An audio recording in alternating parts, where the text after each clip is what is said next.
Hello everyone, I'm Dennis Lamoureux, the Professor of Science and Religion at St. Joseph's College in the University of Alberta.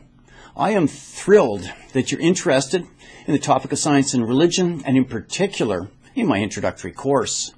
In this short video, what I'd like to do is introduce you to the new and exciting academic discipline of science and religion. I'd also like to give you a little bit of history about my course, and also talk about the students who've taken it. And for those of you who are interested, I'll also outline my academic qualifications. Cartoons are wonderful examples expressing the common ideas within our culture. And there are many terrific cartoons dealing with science and religion, like this one by Non Sequitur. The main message is that there are only two basic views of the world, the religious worldview and the scientific worldview. Another message in this cartoon, which is common today, is that science explains away religion. Just look at the scowl on the face of the religious person and the smug smirk by the scientist who's offering a rebuttal to religion. But here are some questions we will deal with throughout my course. Are there only two views of the world? And are we forced to pick between science and religion? Or is it reasonable to be a religious person who also loves modern science, including biological evolution?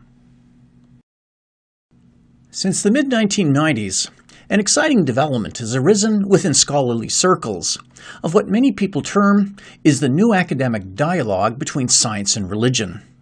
There's been a dramatic increase in the number of books moving away from the common perception that science and religion are entrenched in a never-ending conflict.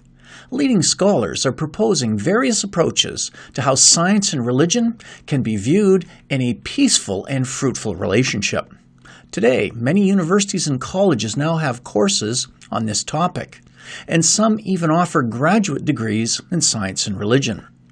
In fact, academic positions in science and religion have been created in some of the most prestigious universities in the world, such as Cambridge, Oxford, Princeton, and Harvard. And I have the privilege of holding the first academic appointment in science and religion in Canada at St. Joseph's College in the University of Alberta. So, science and religion is a serious and legitimate academic discipline. You might be interested to know a bit about the students who've taken my course.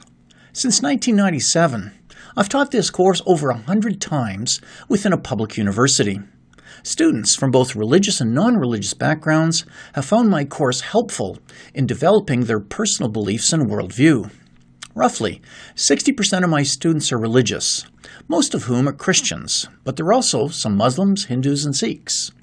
The majority of these religious students enter my class with their science and their religion in separate compartments. But, intuitively, they sense that there must be some sort of way to integrate both, and my course offers them a wide variety of approaches on how to do this.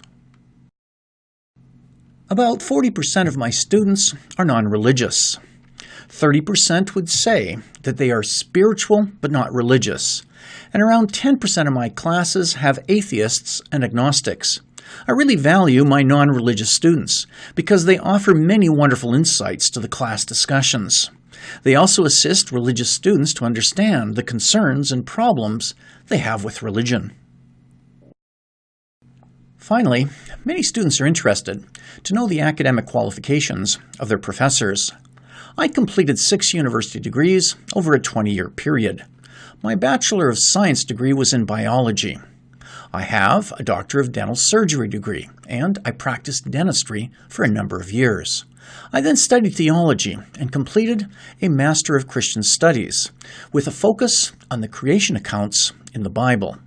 I also completed a Master of Divinity, which is the degree to be a priest or pastor. And I did my PhD in theology, studying Christians in the 19th century who accepted evolution, as well as the religious beliefs of Charles Darwin. After 3 graduate degrees in theology, I returned to science for a PhD in biology, specializing on dental development and evolution. You might be interested to know that I entered the program not believing in evolution. However, seeing the evidence firsthand completely convinced me that the evidence for evolution is simply overwhelming.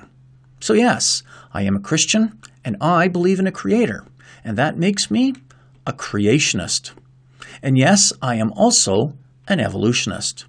And the view of origins that I accept is called evolutionary creation.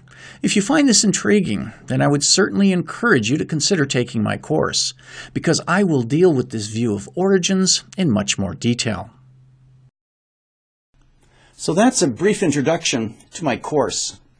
I also want you to know that I have a video that describes in much more detail each of the different sections in the course, and you can find it on the course homepage. I want to thank you for listening, and I want to thank you for considering my course. End of episode.